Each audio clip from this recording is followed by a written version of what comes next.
જો તમે જાણતા હતા કે આ ગેરકાયદેસર બિલ્ડિંગો છે, વડોદરા શહેરનું પાણી વિશ્વામિત્રીમાં જાય છે અને આ રોકે છે, તો આજ સુધી કેમ તમે નહીં તોડ્યું? આજે વડોદરામાં વિશ્વામિત્રીમાં જે વડોદરા શહેરનું પાણી જાય છે, એ કુદરતી રસ્તાની વચ્ચે જે બિલ્ડિંગો બન્યા હતા એ પૈકી કેટલાકને તોડવા માટેનું કામ મ્યુનિસિપલ કોર્પોરેશને શરૂ કર્યું છે.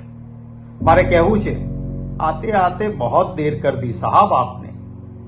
જો તમે જાણતા હતા કે આ ગેરકાયદેસર બિલ્ડિંગો છે, વડોદરા શહેરનું પાણી વિશ્વામિત્રીમાં જાય છે અને આ રોકે છે, તો આજ સુધી કેમ તમે નહીં તોડ્યું? બીજો મારો સવાલ છે કે જે અગોરા મોલના ક્લબ બિલ્ડિંગને તમે આજે તોડી રહ્યા છો, તો શું બાકીનો અગોરા મોલ છે એ બધો કાયદેસર માનો છો? લોકો તો કહે છે કે આખો એ અગોરા મોલ જ ગેરકાયદેસર છે. તો શું આપણે માત્ર ક્લબ હાઉસને તોડીને સંતોષ માનવા માંગીએ છીએ? બીજો સવાલ મારો એ છે કે આખું આ ગેરકાયદેસર ક્લબ હાઉસ 3 માળનું તમે હવે તોડો છો, તો જે વખતે બનતું હતું ત્યારે કોણે બનવા દીધું? શું એના ઉપર પગલા તમારે નહીં લેવાના?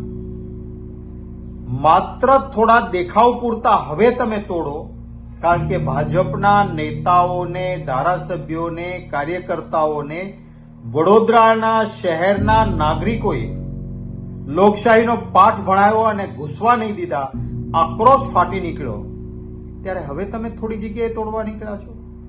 સંપૂર્ણ એ રસ્તો સાફ કરવો પડશે.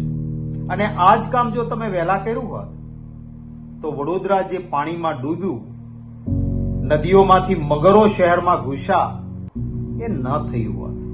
સ્વીકાર કરો આ વાતનો, કારણ કે હવે તમે તોડો છો એનો અર્થ તો સાબિત થઈ ગયો, નક્કી છે કે આ ગેરકાયદેસર હતું.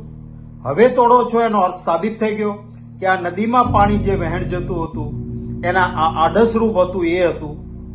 પણ છૂટમૂટ તોડીને સંતોષ નહીં માનતા. આખો મોલ ગેરકાયદેસર હોય તો ક્લબ હાઉસને તોડીને સંતોષ નહીં માનતા. પૂરો રસ્તો સાફ કરવામાં આવે એવી ગુજરાત સરકારને વિનંતી કરું છું.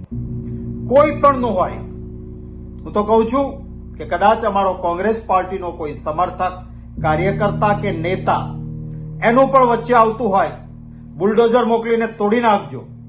અમે ક્યાંય તમારા પગલાનો વિરોધ કરવાની નીકળીએ, સમર્થન આપીશું. વ્યક્તિગત સ્વાર્થ એક તરફ હોય અને બીજી તરફ વિશાળ નાગરિકોનો જનહિત હોય, તો વ્યક્તિગત સ્વાર્થ તોડી જ પાડવો જોઈએ, બુલડોઝર ચાલવું જોઈએ.